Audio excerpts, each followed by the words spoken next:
오늘은 모네와 많이들 헷갈려 하시는 마네에 대해서 이야기를 할 거예요. 이 마네는요, 1832년에 파리에서 태어났어요.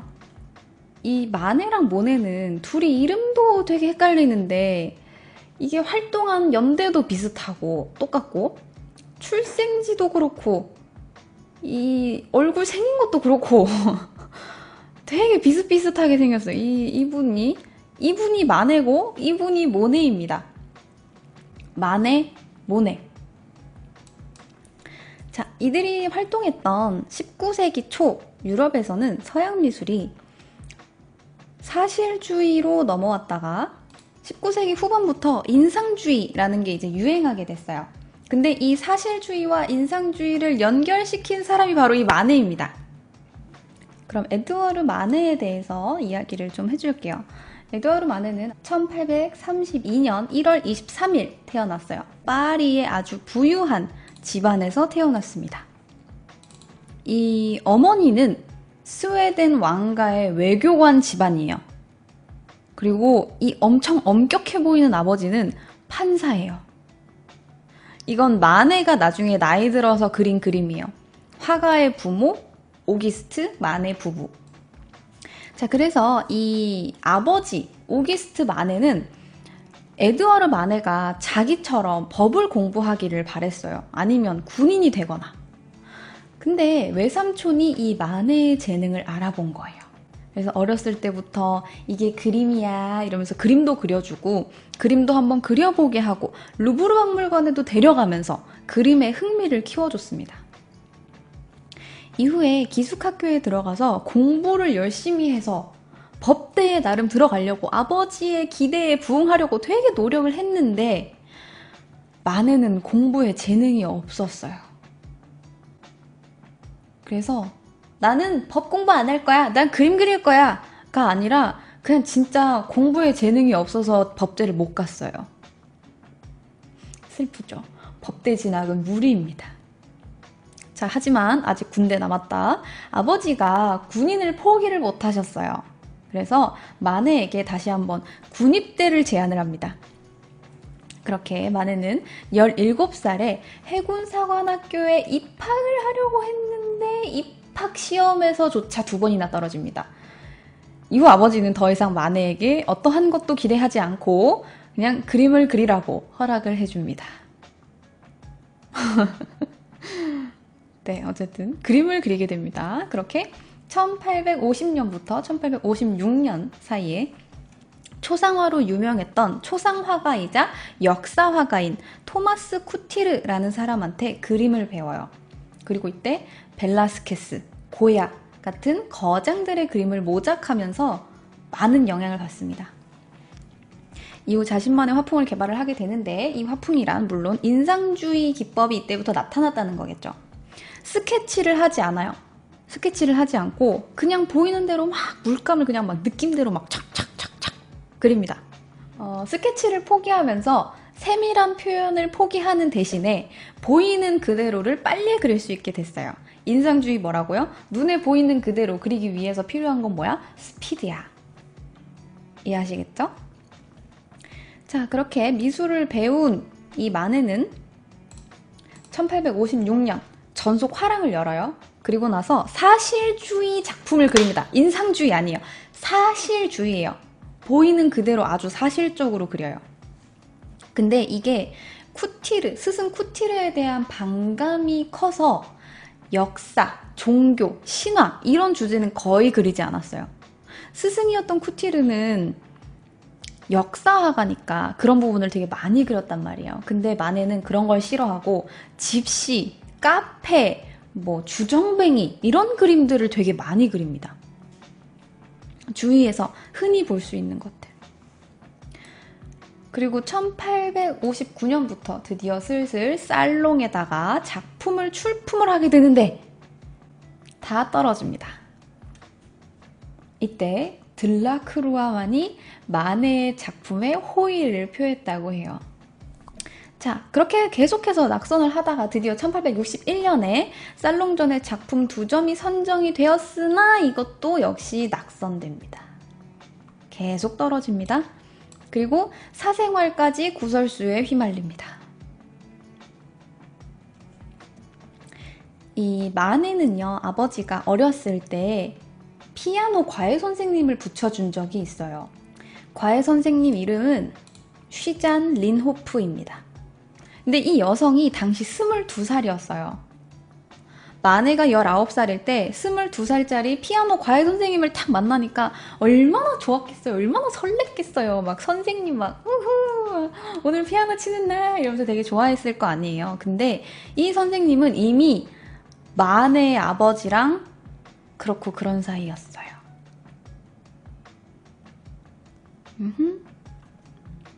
그래서 이 선생님이 마네의 아버지를 만나면서 이제 둘이 바람을 불륜이죠? 불륜을 저지르면서 이제 마네가 나이가 드니까 마네랑도 만나요. 그래서 한 여자를 사이에 두고 아버지랑 아들이 삼각관계가 됩니다. 믿기 힘들겠지만 사실이에요. 사실 뭐 새엄마가 될 수도 있었는데 아버지의 내연녀가 나의 애인이 되고 이 내 아내가 되나, 내가 좋아하는데 내 아내가 되나 했는데 이 쉬잔 린호프가 중간에 애를 낳아요. 근데 이 부자를, 마네 부자를 딱 데려다 앉혀놓고 이 둘 중에 내 아이의 아빠가 있어. 이래버린 거야. 폭탄 발언을 해버린 거지. 누구인지는 몰라요. 둘 중에 애 아빠가 있대요. 그래서 결국 애를 낳았는데 아빠를 몰라. 그래서 이 아이는 사생아로 자랍니다. 그래서 이 아이는 아버지의 이름도 따지 못하고 마네의 이름도 따지 못해서 이 쉬잔 린호프의 동생으로 입적이 돼버립니다. 그래서 이 아이 이름은 레옹 린호프예요. 레옹 에드와르 린호프. 대신 이 마네가 대부가 되어줍니다. 아빠가 아니라 대부가 되어줬어요. 그리고 쉬잔은 이 사실을 알린 후 네덜란드로 가서 조용히 홀로 아이를 키웠습니다. 그러다가 에드와르 마네 아빠가 죽고 나서 사망한 지 1년 후에 쉬잔 린호프랑 에드와르 마네는 결혼해요.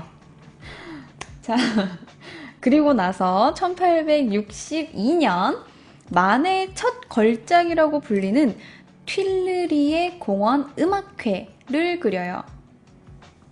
그리고 이 그림을 그리면서 주위에 자기 지인들 얼굴을 다 그려 넣었어요. 그래서 여기에 나오는 인물들의 얼굴은 에드와르 마네의 지인들이에요. 여기에서 자기 지인들의 얼굴을 그려 넣고 자기의 화풍을 여기다가 좀 섞은 거죠. 여기에 벨라스케스와 할스, 프란스 할스의 화풍이 잘 섞여 있는데 물론 이 그림이 공개되고 난 이후 대중들의 반응은 좋지 않았어요. 저게 뭐야, 그림이 얼룩덜룩하게 초점도 안 맞고 세세한 표현도 없고 건강하지 못한 그림이야 라고 악평을 들었으나 이것이 인상주의의 특징이다. 마네는 꿋꿋하게 계속해서 자기의 지인들을 그려 넣음으로써 이 화풍을 유지합니다. 그리고 요때에 친구 한 명을 사귀게 되는데 친구 별거 아니죠. 별거 아닌 친구의 이름은 에드가 드가예요. 자, 에드가 드가가 누군가요? 저는 모르겠어요 라고 하시는 분들을 위해서 이런 그림 보신 적 있으신가요? 발레하는 그림들? 유명한 발레한다는 그런 그림들? 요런 화풍의 발레 그림? 요게 바로 에드가 드가가 그린 그림이에요. 드가는 이런 식으로 발레하는 여자들의 그림들을 많이 그렸어요. 자, 그렇게 드가를 만나게 되는데 둘이 어떻게 만나게 됐느냐? 아까도 말했듯이 마네는 벨라스케스를 좋아했어요. 그래서 루브르 박물관에 가서 그날도 평소와 다름없이 벨라스케스 그림 앞에 앉아가지고 똑같이 그림을 그리고 있었던 거예요. 근데 옆에서 똑같이 또 그림을 그리는 남자애가 또 있는 거야. 그래서 뭐야? 이러면서 이렇게 슥 쳐다봤는데 얘도 그림을 되게 잘 그리네? 야, 근데 너 거기에 이런 식으로 표현하면 되게 더 좋을걸? 이런 식으로 이제 조언을 해준 거야. 그래서 둘이 이제 그 일을 계기로 친구가 됩니다. 서로의 그림에 감탄해서 친구가 된 거예요. 그렇게 둘은 평생 서로 존경하면서 경쟁하기도 하는 그런 라이벌 관계, 선의의 라이벌 관계로 만났는데 이 둘 사이에 약간 어긋나는 시절이 있었어요. 둘이 어긋나게 된 때가 있었는데 그때가 1869년 에드가 드가가 이 마네 부부의 한가로운 모습을 유화로 그렸어요. 그렇게 해서 마네한테 선물을 해줍니다. 이거 내가 너네 부부 그린 건데 너 이거 가져라. 내가 유화 그렸다? 이러면서 선물을 해줬어요. 그러자 이것을 받은 마네는 고맙다면서 정물화, 자기가 그렸던 정물화, 자두를 그린 걸 이 에드가 드가한테 다시 선물을 해줍니다. 답례로 선물을 해준 거죠. 그래서 작품 하나씩 이렇게 주고받았는데 드가의 그림에 오른쪽에는 마네의 아내이며 피아노 선생이었던 쉬잔 리노프가 피아노를 치고 있고요. 왼쪽에는 마네가 비스듬히 앉아가지고 소파에서 피아노 연주를 듣는 그림이에요. 자, 근데 이것을 본 마네는 화를 내면서 가차없이 그림을 찢어버립니다. 마음에 안 든다고 아내의 얼굴 부분부터 세로로 쫙 찢어버렸어요. 그게 바로 이 그림입니다. 그래서 보면 피아노와 얼굴 부분이 없죠. 얼굴 부분부터 찢어버린 거예요. 평소에 여성의 얼굴을 아름답게 미화하지 않고 굉장히 역동적으로, 냉소적으로 표현을 했던 드가의 표현 양식이 마음에 안 들었던 이 마네는 쉬잔의 얼굴도 마음에 안 들었던 거예요.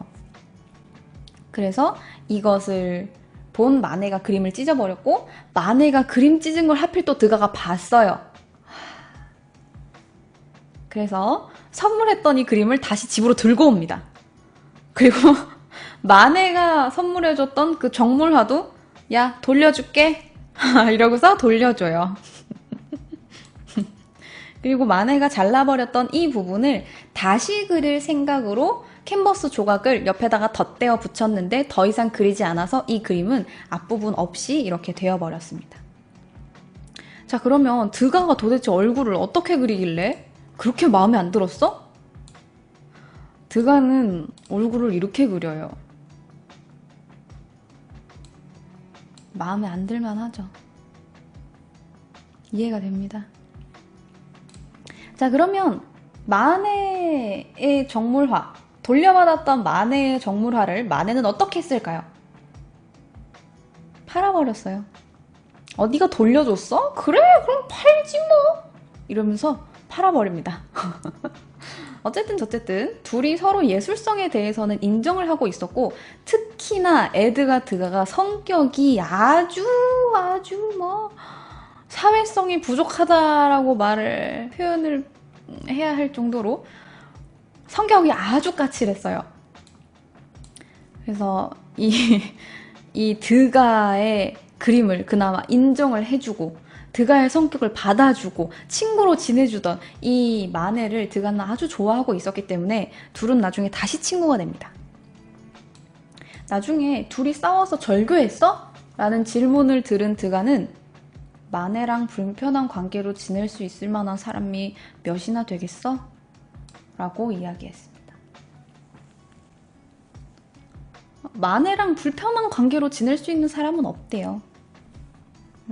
무지 좋아했어요. 엄청 좋아했어요. 얼마나 좋아했냐 하면 마네가 사망한 이후에 마네의 작품을 대량으로 사들일 정도로 좋아했어요. 그러니까 그의 작품 자체를 좋아했기 때문에 그 사람 역시 좋아하게 된 거죠. 자, 그러면 넘어가서요. 자, 바로 다음 해인 1863년은 마네에게 아주 중요한 해입니다. 그게 바로 목욕이라는 작품을 살롱에 출품했다가 낙선한 일이에요.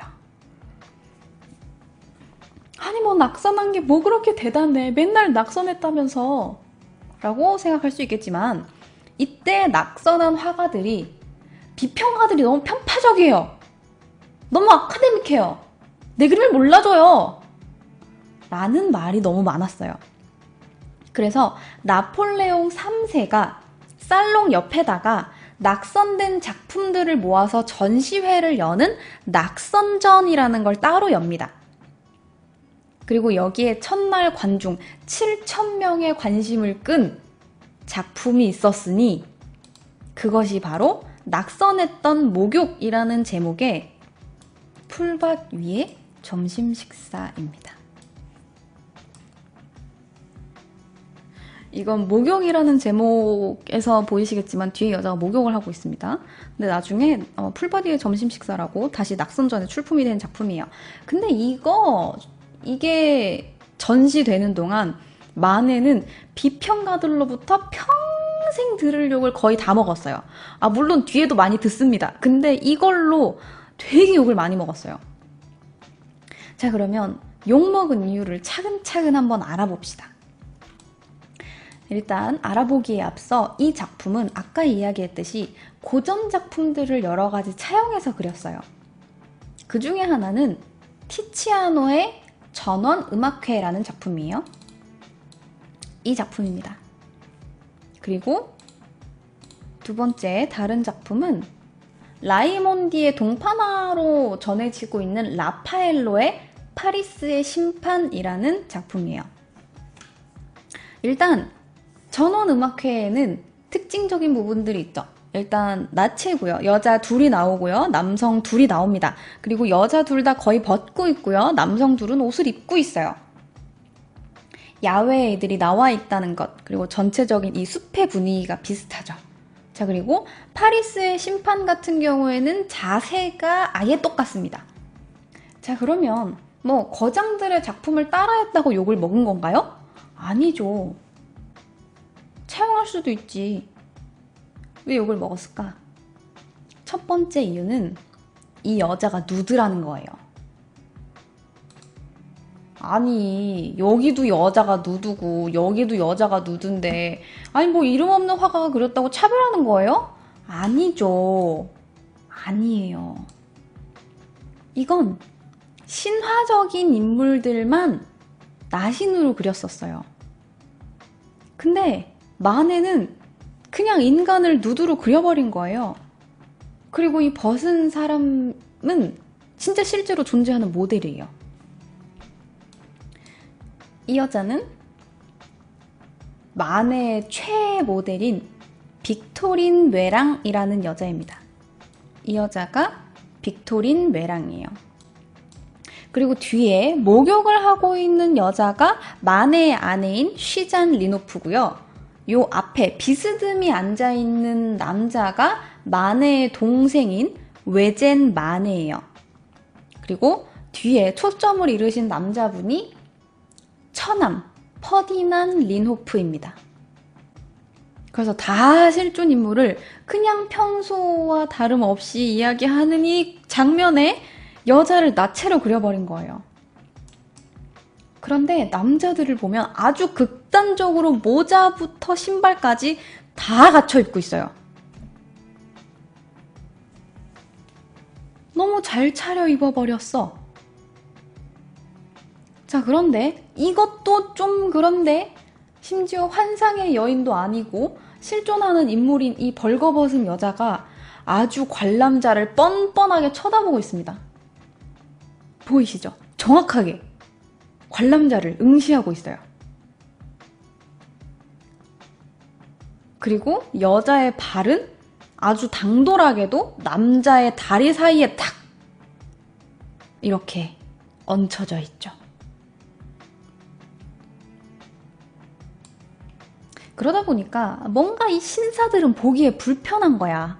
내가 숨기고 싶어 했던 이 무언가 부끄러운 부분들을 들킨 것 같거든요. 자, 그래서 일단 욕을 먹었고요. 두 번째로는 명암을 무시했고요. 원근법을 무시하면서 공간감을 무시해서 그림을 평면적으로 보이게 했어요. 그림에 명암을 주고 싶으면 어떻게 해요? 빛이 들어오는 부분은 하얗게 밝게 표현하고요.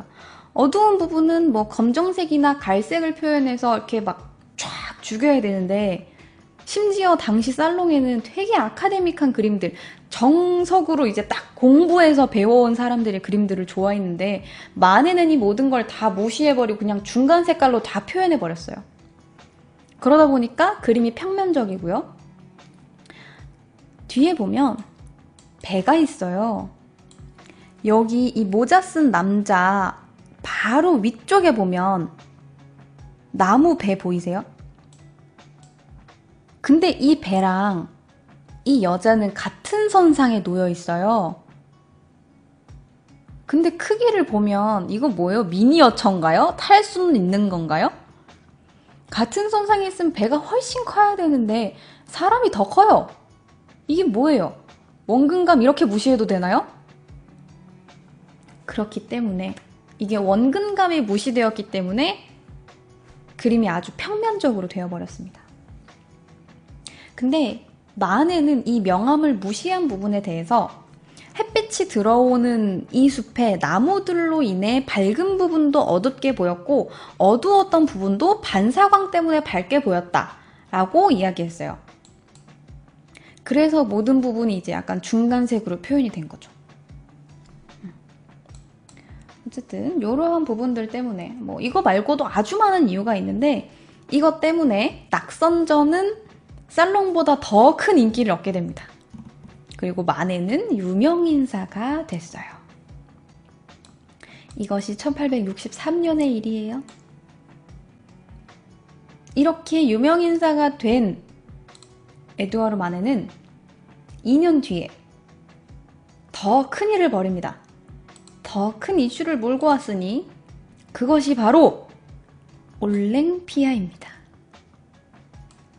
이게 그려진 건 풀밭 위의 점심 식사랑 마찬가지로 1863년에 그려지긴 했지만 출품된 건 1865년이에요. 이 마네의 작품 중에 가장 핫하고 가장 말이 많았던 이 올랭피아는 이 모델이 역시 아까와 똑같은 빅토린 뇌랑입니다. 이 뇌랑은요, 빅토린 뇌랑은 마네의 작품에 모델로만 11번을 섰을 정도로 자주 나오는 인물이에요. 얼마나 자주 모델로 섰는지 이 마네가 길거리를 걷다가 모델로 쓰고 싶은 여자를 발견해서 가가지고 접근을 합니다. 길거리 캐스팅을 딱 해요. 내가 마네인데 모델 한번 할래? 이렇게 탁 들이대면 여자가 싫어요. 이렇게 거절할 거 아니에요? 몇 명은? 거절당하면 마네는 이렇게 이야기했어요. 싫으면 관둬. 나한텐 빅토린이 있으니까. 라고 말할 정도예요. 자, 그럼 일단 그림을 한번 봅시다. 일단 올랭피아는 너무나 파격적인 구도, 무드 등으로 구설수에 올랐는데 이거에 있어서 이걸 설명해주기 전에 미리 알려줘야 하는 그림이 또 있으니 아하 아하 또 똑같다 그지? 또 똑같네. 이것은 또다시 티치아노의 작품인 우르비노의 비너스예요. 구도와 구성 자체가 비슷하다라고 말하기도 뭐할 정도로 똑같아요. 자, 그리고 이거의 그림 이전에 자, 이러한 작품이 또 있어요. 비슷한 작품이 참 많네. 자, 아하. 연도를 알려드리면요. 이것이 첫 번째예요. 이건 조르존의 잠자는 비너스라는 작품이고요. 티치아노의 스승이었어요. 그래서 마무리는 티치아노가 했어요. 그 다음에 티치아노의 작품인 우르비노의 비너스가 나왔고요. 그걸 이제 모티브로 패러디라고 하기엔 좀 그렇지만 어쨌든 이 구도를 가져온 게 바로 마네의 올랭피아입니다. 자, 근데 이거는 제목부터가 비너스예요. 비너스.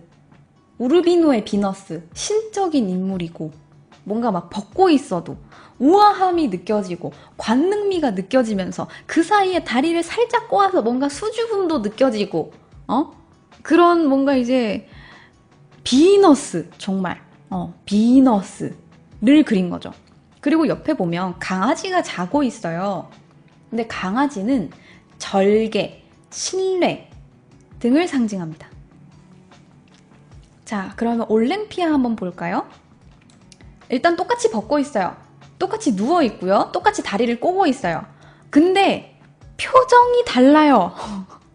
표정이 뭔가 지금은 날 욕해도 자기 전에 내 얼굴 생각날걸? 약간 이런 느낌이에요. 아주 당당해 보여. 내가 올랭피아야. 약간 이런 느낌이에요. 이 여자는 도대체 뭐 하는 여자길래 이렇게 당당한 걸까요? 신적인 존재도 아닌 것 같은데 이 여자 뭐예요? 올랭피아라는 이름 자체는 매춘부들이 자주 쓰던 이름이에요. 자, 그리고 그녀가 걸치고 있는 것들을 봅시다. 자, 걸치고 있는 거 일단 뭐가 보이죠? 초커. 이런 초커, 벨벳 초커를 하고 있고요. 귀 옆에 난초 꽃장식을 달고 있죠. 그리고 반쯤 슬리퍼가 이렇게 샥 걸쳐져 있어요. 그리고 되게 두꺼운 금팔찌 같은 게 있죠. 자, 여기까지 그녀가 걸치고 있는 것들이고요. 그리고 여러분들 안 보이셨겠지만 여기에 보면 아까 그 개가 그려져 있던 그 부분에 고양이가 그려져 있어요. 보이시나요? 검은 고양이가 그려져 있어요. 강아지가 아닌 난교, 여성의 성기, 남성의 성기 등을 상징하는 이 고양이가 꼬리를 바짝 세우고 있어요. 자, 그리고 또 잘 안 보이셨겠지만 그 뒤쪽에 흑인 여자가 꽃을 들고 서 있어요.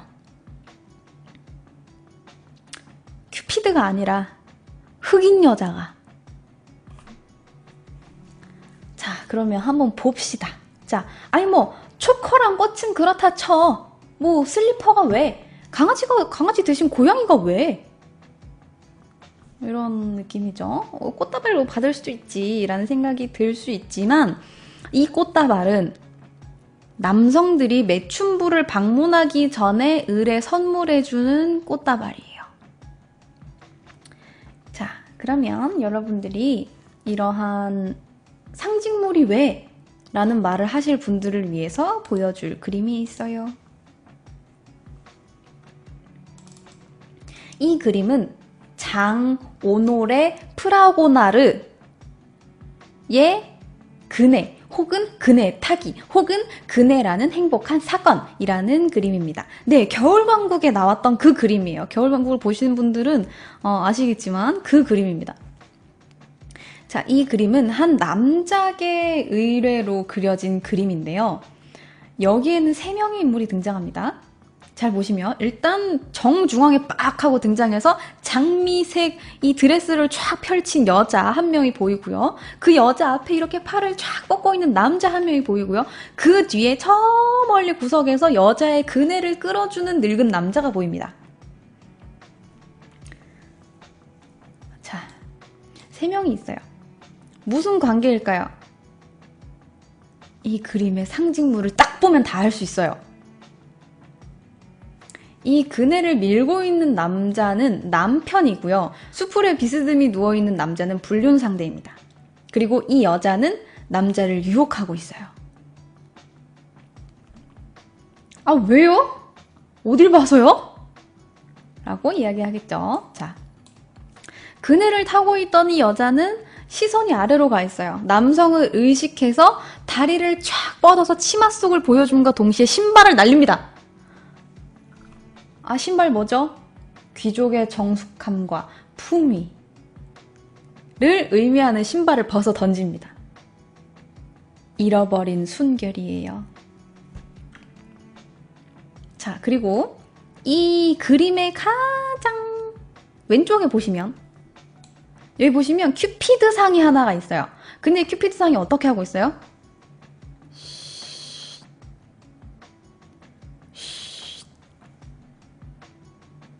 이 연인들의 미래를 지켜주고 싶었던 건지 가정의 평화를 지켜주고 싶었던 건지 일단 조용히 하래요. 자, 그리고 이 늙은 남자를 보면요. 늙은 남자의 옆에도 큐피드상이 2개가 있어요. 어린아이 2명이 이렇게 앉고 있죠. 자, 어디를 보고 있나요? 한 큐피드는 여자 쪽을 이렇게 바라보고 있고요. 한 큐피드는 아래를 이렇게 바라보고 있어요. 뭘 보고 있는 걸까요? 절개와 부부 사이의 신뢰를 상징하는 개를 바라보고 있습니다. 그리고 이 개는 여자를 보면서 짖고 있어요. 이제 여기에 여자를 보고 짖고 있는 개가 보이세요? 그래서 이 절개를 상징하는 개는 여자의 불륜을 알리기 위해서 짖고 있지만 남자는 몰라요. 늙은 남자는 그냥 그네를 밀어주기에 바쁩니다. 자, 그래서 이 그림을 계기로 장 오레노 프라고나르는 궁정화가로서 명성을 얻게 됩니다. 이렇듯 여러분들 상징물로 여러 가지 암시를 주게 되는데 이 올랭피아에 나와 있는 모든 상징물들은 전부 다 그녀를 매춘부로 표현하고 있어요. 그런데 이 부끄러워야 될 매춘부는 또 똑바로 정면으로 관객을 또 바라보고 있습니다. 아, 뭐야, 불편해. 음지에 숨어 있어야 될 매춘을 또 공개적으로 드러내놓고 이 그림을 바라볼 부르주아들을 향해서 또다시 부르주아들의 위선을 비꼰 겁니다. 그리고 표현 방식 역시 전혀 부드럽지 않아요. 보는 사람들을 배려하지 않는 당시 화가들은 붓자국이 보일까 막 이렇게 염려하면서 막 계속 공들여서 부드럽게 붓자국아 없어져라 이렇게 그렸는데 마네는 그런 거 필요 없어. 부시고 뭐고 내가 그리고 싶은 걸 그릴 거야. 이런 식으로. 막 그리고 입체감 없이 음영감 없이 명암 그런 거 없어요. 또다시 엄청나게 평평한 느낌을 줍니다. 때문에 이 또 여러 가지 이유들을 대면서 올랭피아를 보러 온 사람들은 또 욕을 엄청 했어요. 야유와 욕을 퍼부으면서 저게 무슨 그림이냐, 왜 설적이다, 저건 춘하다, 저거는 안 되는 그림이야 라고 욕을 했는데 그 중에 한 노인 관람객이 지팡이를 들고 와 저거 이러면서 휘두르다가 올랭피아를 거의 찢어버릴 뻔하면서 이 올랭피아의 그림 앞에는 경호원들이 붙게 됐어요. 그리고 올랭피아는 저 위에 관람객들의 손에 닿지 않는 곳에 걸리게 됩니다. 자, 어쨌든 이러한 기존의 그림들의 반기를 드는 듯한 아주 인상 깊은 그림을 그리는 마네를 주변으로 화가들이 모이게 되고 이후에 모네, 시슬레 등의 유명한 화가들과 함께 또 인상주의의 사조를 열게 되죠. 하지만 정작 마네 본인은 전혀 자신을 인상파 화가라고 생각하지 않았어요. 인상파 모임은 그냥 침묵이에요. 아무튼 마네는 본인이 전혀 인상파 화가라고 생각하지 않고 인상파 화가들과 동일시 되는 것도 꺼렸고요. 인상파 화가들의 작품 전시회에도 전혀 작품을 출품하지 않았어요. 우리는 지금 마네를 인상파 화가라고 생각하고 있지만 기법 중에 하나일 뿐 본인은 그렇게 생각하지 않았다는 거죠. 그리고 바로 다음 해인 1866년에 또다시 유명한 그림을 그리게 되는데 마네는 보통 이제 다른 화가들은 비평가들의 욕을 먹으면 니네는 욕해라. 난 내가 그리고 싶은 거 그릴 거다. 라고 할 수 있겠지만 마네는 인정받고 싶은 생각이 되게 많았어요. 그래서 비평가들에게도 내가 인정을 받겠다 라는 마인드였고요. 이번에는 얌전한 그림을 그립니다. 그것이 바로 피리 부는 소년입니다. 프랑스 근위대의 고적대 소년병이 피리를 부는 이 그림이에요. 자, 이 그림을 한번 봅시다. 이 그림 뭐가 보이죠? 물론 소년이 보이는데 이 그림에는 뭐가 없어요? 그림자가 없어요. 또 그림자 없이 또 평평하게 그렸어요. 그림자도 별로 없고 색깔도 아주 단조로워요. 흰색, 검은색, 빨간색, 노란색 이게 다예요. 최소한의 색감만을 이용해서 배경도 없죠. 공간감도 없어요. 아주 평면적인 묘사를 했지만 이 평면적인 묘사가 역으로 이 인물을 오히려 실제적으로 보이게 하는 거예요. 오히려 이 인물이 더 강조돼 보이는 거죠. 자, 근데 이 그림이 더 강렬해 보이는 이유는 소년의 눈 때문이에요. 어딘가를 응시하고 있는 듯한 이 눈. 이 눈동자 때문에 좀 더 생기 있어 보이고 평면적인 구도이지만 여기에 거의 유일해 보이는 이 발 뒤에 있는 요 선, 뿅! 요거 하나로 표현되어 있는 이 그림자. 요 그림자. 발을 한쪽으로 샥 내밀면서 삐딱하게 선, 요 자세로 약간의 입체감을 부여하고 있어요. 보이시죠? 이 발 옆에 있는 요 그림자, 선. 그래서 그냥 똑바로 서 있으면 이게 엄청 평면적으로 다가오겠지만 이 옆으로 삐딱하게 섬으로써 오히려 입체감이 좀 더 드러나는 겁니다. 그리고 이 그림을 그려서 살롱에서 인정받지 못했어요. 네, 또 인정 못 받았어요. 이렇게 마네가 화제의 인물이 된 이후 그의 인생의 두 번째 여자가 찾아옵니다. 때는 1868년 한 여성 화가 베르트 모리조를 소개받아요. 이 작품은 제비꽃 장식을 한 베르트 모리조입니다. 마네는 모리조를 보고 그녀를 모델로 쓰고 싶다고 이야기를 했고요. 당시 그림을 그리던 그녀는 자연스럽게 마네의 제자가 되면서 영향을 받아서 인상파 운동에도 참여를 하게 되면서 둘이 꽁냥꽁냥하게 됐어요. 오호, 동종업계예요. 네, 동종업계예요. 그런데 이 여자분이요. 아까 제가 설명한 그림 있잖아요. 이 그림을 그리신 장 오레노 프라고나르의 증손녀예요. 로코코의 거장 장 오레노 프라고나르의 증손녀고요. 스승님이 장 바티스트 까미유예요. 개인 과외를 받았어요. 그래서 이분은 진짜로 실력 있는 실력파 화가예요. 이 모리조가 그린 그림이 있는데 이건 화이트 섬의 마네입니다.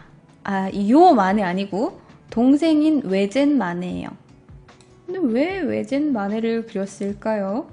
모리조는 에드와르 마네의 모델인데 왜 동생인 외젠 마네를 그렸을까요? 왜 그럴까? 자, 이 모리조와 꽁냥꽁냥했을 당시에 마네의 나이 40세. 유부남, 아들 있고요. 불륜입니다. 심지어 아내가 모리조의 이 관계를 알고 있었어요. 이 모리조의 존재를 알고 있었기 때문에 이 까딱 잘못하면 둘 중에 하나를 선택해야 되는 상황이 오거든요. 근데 마네는 모리조를 포기하기 싫었어요. 모델로도 되게 좋고 그림도 잘 그리고 때문에 결혼도 유지하고 모리조도 만나고 싶고 한 가지 제안을 합니다. 너 내 동생이랑 결혼해라. 아주 다행인지 뭔지 모르겠지만 당시 외젠 마네도 모리조를 좋아하고 있었기 때문에 모리조 역시 이 제안을 수락하게 되면서 1874년에 남동생인 외젠 마네와 결혼하게 됩니다. 그리고 딸 줄리를 낳게 되는데 이 줄리 아빠가 누굴까요? 누군지 몰라요. 물론 대외적으로는 이 외젠 마네가 아빠겠지만 둘이 불륜 사이였는걸? 약간 이 콩가루 집안이 어쩔 수 없는 것 같아. 그래서 이 모리조는 빅토린 다음으로 마네의 작품에 많이 등장합니다. 자, 그리고 바로 다음 해에 자기랑 이름도 비슷하면서 점점 유명해지고 있어서 아주 탐탁치 않았던 모네를 만나게 됩니다. 소개받기 전에는 사실 모네가 되게 싫었어요. 자기랑 이름도 비슷해가지고 비슷한 화풍으로 그림 그리고 막 유명해지고 있으니까 그게 마음에 안 드는 거야. 근데 딱 소개를 받게 되니까 모네 되게 괜찮은 애고 그림도 잘 그려. 그래서 모네를 되게 좋아해서 가난했던 모네를 도와줄 정도로 둘은 절친이 됩니다. 자, 어쨌든 넘어가서 또 별거 아닌데 마네의 친구인 에밀 졸라인데요. 이 에밀 졸라는 마네의 그림을 거의 모든 작품에 있어서 옹호해 줄 정도로 되게 좋아했어요. 비평가들이 저게 무슨 그림이냐, 얼룩덜룩하다, 이상하다, 대중적이지 못하다 라고 욕할 때 졸라가 이것은 현대 미술이다. 이것이 앞으로 미술의 뭔가 큰 발전의 계기가 될 것이다 이러면서 뭐 엄청 감싸줬어요, 졸라가. 그리고 별거 아니지만 여기 보면 일본식 그림이 뭐가 많아요. 올랭피아도 있고요. 여기 요 올랭피아예요, 여러분들. 올랭피아도 있고요. 저 뒤쪽에 일본식 무사 같은 사람이 딱 있는데 이것이 바로 자포니즘입니다. 모네도 그랬고 고흐도 그랬고 일본 화풍에 상당히 많은 영향을 받았기 때문에 마네의 그림에서도 약간 이런 식으로 영향이 나타나게 되죠. 중간 그림들은 다 건너뛰고요. 자, 이제 거의 마지막 죽기 전에 그린 그림을 하나 보자. 유명한 그림인데요. 이 작품입니다. 이것은 폴리 베르제르의 술집입니다. 폴리 베르제르의 바라고도 불리는 이 그림은요. 배경이 카페 콩세르입니다. 카페 콩세르가 뭐예요? 카페 이름이 콩세르인가요? 아니에요. 이것은 18세기 중엽부터 등장한 음악다방 같은 곳이에요. 샹송의 요람입니다. 그래서 나중에 이 커피를 팔면서 술도 팔면서 음악 연주를 하는 이런 카페가 생기기 시작했고 규모가 커지니까 여기에서 연극도 하고 서커스까지 하게 되는데 이러한 카페들을 카페 콩세르라고 불렀어요. 이 작품의 배경이 되는 폴리 베르제르는 대표적인 카페 콩세르 중에 하나였는데 마네가 여기에 단골 손님이었어요. 자, 그러면 작품을 한번 봅시다. 일단 뭐가 보입니까? 여러분들 딱 보자마자 뭐가 보여요? 여자가 보입니다. 여자가 보여요. 이 여자는 폴리 베르제르의 실제 바텐더였던 쉬종이라는 여자입니다. 종업원이에요. 실제 인물입니다. 그리고 요 종업원의 뒤쪽에는 또 다른 여자가 있고요. 요 구석탱이에 보면 모자를 쓴 남자가 있어요. 근데 요게 좀 이상합니다.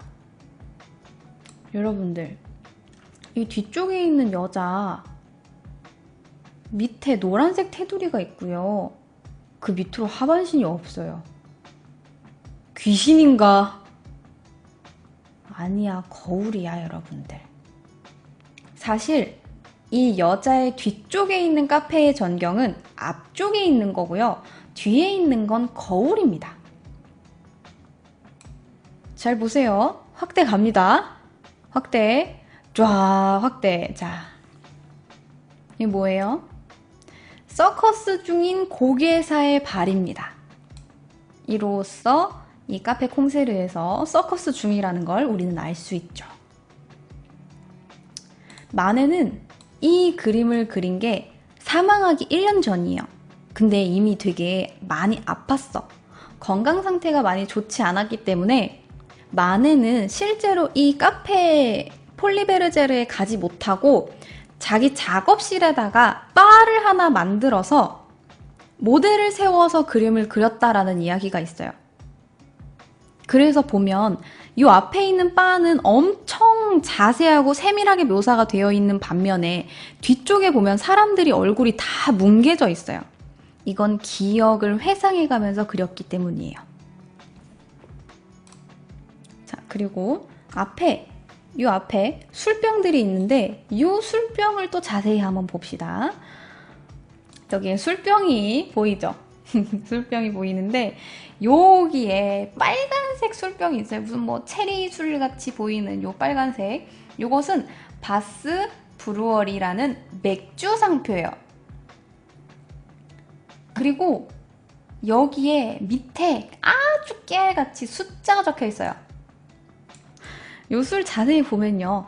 1882라고 깨알같이 적혀 있습니다. 이것은 마네가 작품을 그린 해를 적어둔 거예요. 이거는 약간의 서비스 같은 겁니다.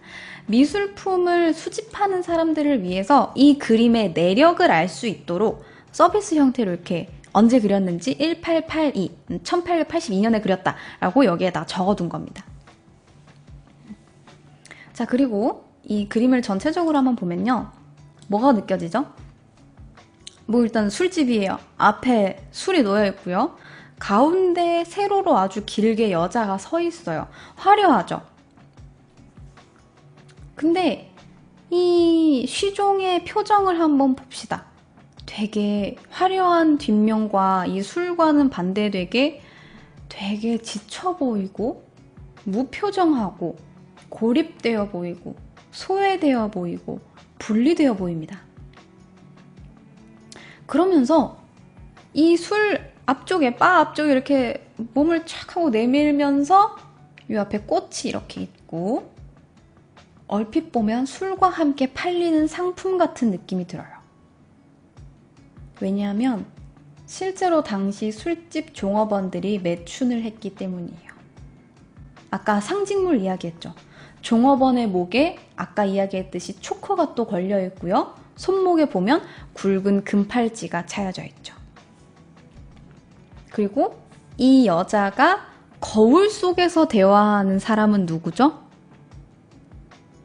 실크햇을 쓴 중년 남성. 앞으로 몸을 이렇게 기울이고 남성이랑 이야기를 하는 거죠. 때문에 이 남성에게 뭔가 매춘을 시도하거나 뭔가 제안을 받았거나 하는 느낌을 받게 됩니다. 자, 근데 우리가 이 그림을 딱 보면서 이거 거울 비친 거네 라고 생각을 못한 이유는 뭘까요? 거울에 비친 이 여자랑 진짜 이 쉬종이랑 각도가 달라요. 그냥 딱 보면 이 여자는 이렇게 똑바로 서 있는 것 같고 거울 뒤쪽에 있는 요 여자는 앞으로 이렇게 몸을 숙이고 있죠. 그리고 대화하는 사람을 보면 이 각도에서 대화를 하려고 그러면 그림 안에서도 남자가 나타나야 된단 말이에요. 근데 그렇지 않아요. 그죠? 거울 같은 느낌이 아니에요. 그런데 이 폴리베르제르의 바에 습작이 있습니다. 습작을 보면 여기에서는 또 거울에 비친 게 그대로 보여요. 누가 봐도 거울이네? 싶죠. 뭔가 달라요. 여기에서는 투사법을 그대로 지켜서 그렸는데 실제로 그린 거에 보면 각도의 차이가 좀 있죠. 마네는 실제와 거울의 모습이 다른 것을 예술적 허용이라고 이야기를 했어요. 그래서 사실대로 그리기보다는 뭔가 약간의 변형을 통해서 거울에 비친 쉬종의 모습을 통해서 파리의 일상을 그리려고 했는지도 몰라요. 이 그림이 요즘 되게 유명해진 이유가 현대인들의 고립감을 잘 표현했다라고 사람들이 생각을 해서 이 그림이 요즘 더 유명해진 거거든요. 주변에서는 왁자지껄 떠들고 있는데 나는 여기에서 너무나 무력하고 소외되고 오히려 고립감을 느끼는 이런 식으로 이제 사람들이 느끼기 때문에 이 그림이 되게 유명해졌는데 혼자 슬프죠. 너무 슬퍼요. 그런데 여기까지 이야기가 끝나면 얼마나 행복하고 좋겠어요. 그런데 이 감동 브레이커들이 있어. 세상에는 이 폴리베르제르의 바를 사진으로 진짜 이게 나타날 수 있다라는 걸 증명한 사람들이 있어요. 그래서 진짜 이렇게 보일 수 있어요. 진짜로 이 여자는 똑바로 서 있는데 거울 속의 여자는 진짜로 이렇게 숙이고 있고요. 정면에 남자가 보이지 않는데도 불구하고 저 멀리 거울에 남자가 비쳐요. 하하 참. 감동 브레이커들. 이래서 이과생들은 안 돼. 이래서 폴리베르제르의 바는 실제로 보이는 것을 그린 것이다. 그는 인상주의 화가다. 라는 것을 증명한 기사까지 있습니다. 보이는 걸 그린 건지 거울에 비친 허상으로 파리의 일상을 그려낸 건지 나는 잘 모르겠어요. 내 감동 불어내. 뭐 중요한 건 보고 그렸을 수도 있고 아닐 수도 있어요. 그런데 여러분들이 보고 느끼는 게 정답이니까요. 여러분들이 이걸 보면서 뭔가 현대인들의 소외감과 고립감을 느낀다면 이것은 그런 그림입니다. 포장하자. 어쨌든 말이 많았던 작품입니다. 이것도. 어쨌든 이렇게 마네는 죽기 1년 전에 고생을 하다가 뭐 류마티스로 고생하다가 죽었다, 회적병을 앓고 있었다, 뭐 사실 매독이다 라는 뭐 기타 등등의 말이 많은데 어쨌든 마네는 51세로 사망했습니다. 자, 오늘 이렇게 아주 말이 많았던 누드로 말이 많았던 마네 이야기 여기까지 하도록 하겠습니다.